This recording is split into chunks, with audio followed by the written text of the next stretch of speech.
Hi guys, hope everyone had a great weekend.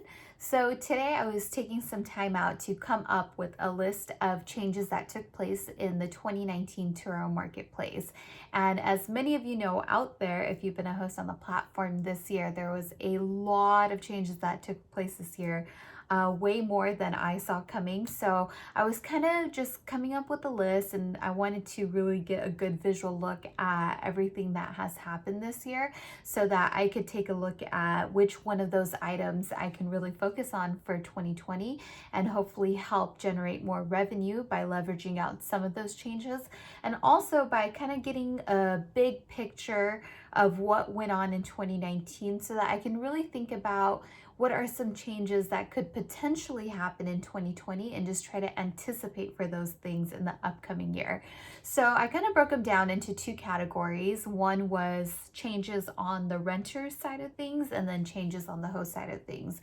Now the host side of things had probably by far the most changes, but let's start off with the renter side of thing. Now, this first item that I have on the list, I was actually going to make a separate video about this, but we're just going to throw it into the mix on this video.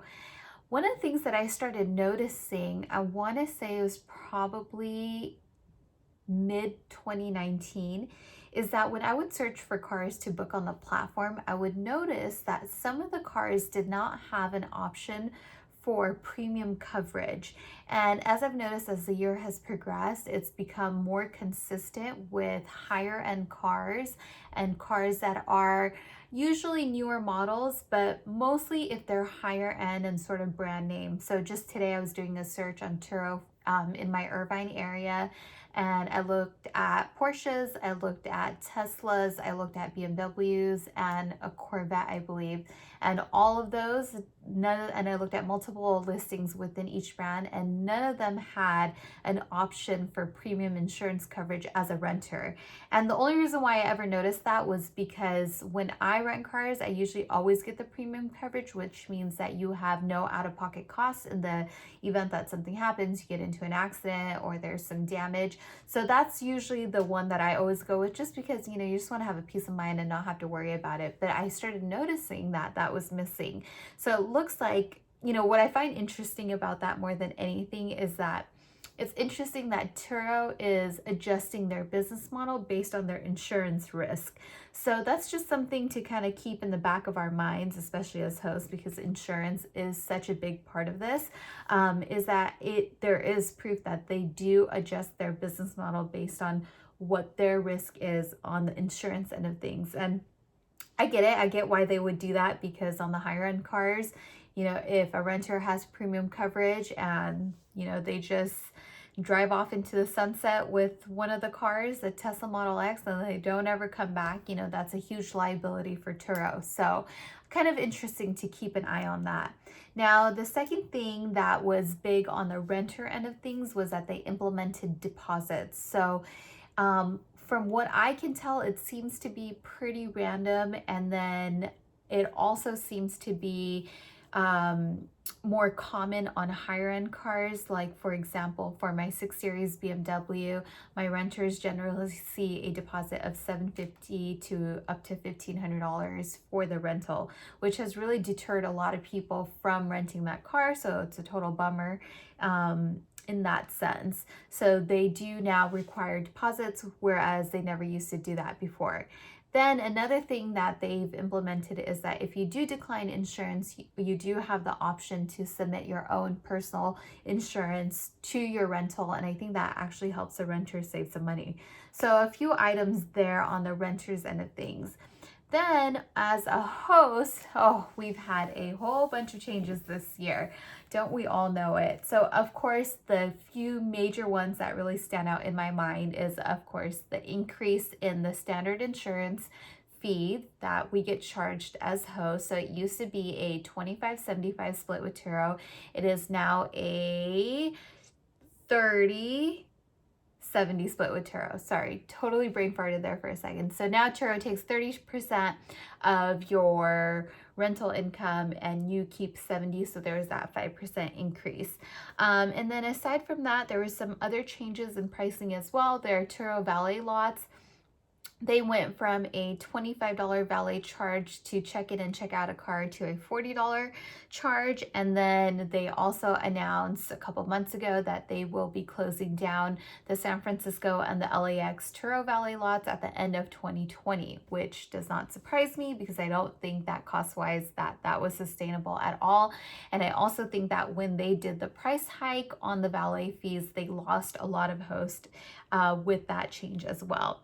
Then another one, which I feel like I really felt the effects of this change, was that they changed the age range required to rent certain cars. So for example, my Corvette, I used to have 6 Corvettes on this platform. Earlier this year, I sold most of them because the C8s were coming out and I knew that the values were gonna drop on these cars. Ever since I've had all my Corvettes from the very beginning, which was I think back in 2016 is when I got my first one, the age range to rent that car has always been 21 and over. And at some point during this year, they changed that to 25 and over. So that's an example of one of the cars. My 6 Series BMW, initially when I listed it, that car was 25 and over, and they bumped that up to 30 and over. So a lot of cars saw that change in age range that is required to rent that car, which I think also led to a decrease in rentals for a lot of those cars. So I definitely felt the effect of that one. And you know, another interesting thing about that is that they never really announced those changes. They just kind of did it. I actually heard about it from one of my really good repeat renters who was 24 years old, and he couldn't rent my Corvette anymore because of the age restriction. And it's also interesting because a lot of renters oftentimes they think that you as a host have control over that. So I always have to explain to them that that change or that requirement is not set by us as hosts, that's done directly by Turo. So kind of a bummer there. Aside from that, this year, Turo made a huge push towards Turo Go, which was kind of cool. It looks like they're really trying to explore the segment of the market where people just want to do virtual handoffs. So a guest can come and just pick up the car and unlock it from their phone and do a check-in and check-out. And it makes it really easy for some people to do that, especially hosts who have other jobs or are traveling or whatever it might be. They can still rent their cars out and not have to be there in person. Then within Turo Go, they just recently announced that they will no longer require hardware to be installed in the vehicles to be a part of that program, and that now they can just do it all virtually. So one of my cars is actually in the pilot program for that, so I've got it all hooked up. With Turo Go hardware, I believe the fee on that was $50 a month. They have not announced what the pricing will look like with the new Turo Go, but they did say that it would be a percentage off of each trip that falls under Turo Go. So that should be interesting to see exactly what that is. Another big feature that was launched this year was responding to reviews.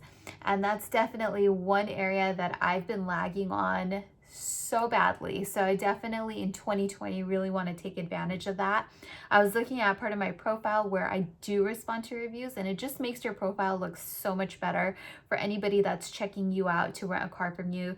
It's one more way for them to kind of get to know who you are and what the experience would be renting from you as a host. So that's something I'm going to really get on top of this upcoming year. Then another thing was their refueling inconvenience fee, which I really think should be renamed as a convenience fee instead of an inconvenience fee. But you know what? That's been really great. My first impression of that was not good. I wasn't happy about it when they implemented that, but I haven't really had any of my guests complain about that. People have been okay with paying that additional $10. And as hosts, we get to keep 100% of that. So kind of a good little additional revenue stream for us as host. And a lot of the big changes this year was really feature driven through the application for hosts, which has been nice, such as they've opened up more options for delivery. So you can get real specific about hotels in your area, airports in your area, just different venues where you could deliver your car for. And I think that that really helps with the search criteria when people are looking for a car. So that's been really nice as well. They got rid of the referral program, which I believe was give 25, get 25. Not so many people too happy about that, but they did replace that with an affiliate program, which if you just go to Turo.com and you go to their FAQs and search for affiliate, you should find the link. I have a video on it as well on how you apply for that. You just go through the process and apply for it. And then another one that's been really good is host given discounts. So at the end of your renter's trip, once you leave them a review, you have an option of giving them 5, 10, or 15% off their next trip, which is really cool.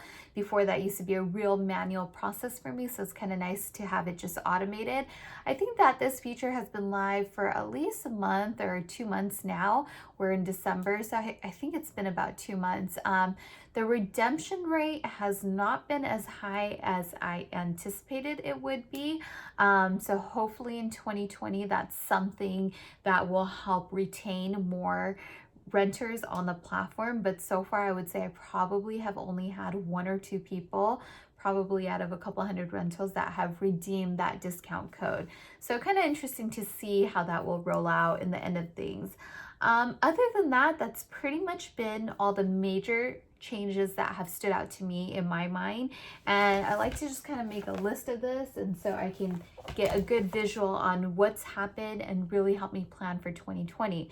So hopefully this was a good little summary for you guys to think about all the changes that took place and what we could potentially anticipate in 2020 and how to just be prepared, right? So you never want to be reactive when these changes happen. Like, for example, the biggest one that I've been kind of thinking about for myself is if there is another bump in the fee for insurance, whether that's going to be on the basic package, the standard, or the premium.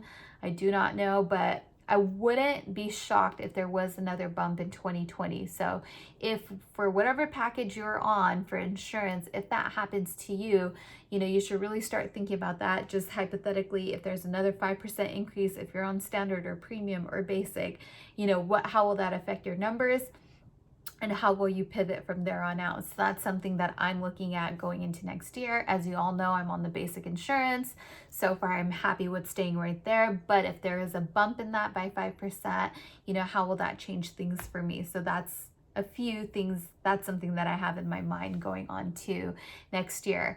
But other than that, that's about it for me today. Let me know what some of the biggest changes that stood out in your mind for Turo 2019 and how you guys think that 2020 is going to pan out for the marketplace. I have pretty high hopes. For me personally, I have pretty high hopes for 2020.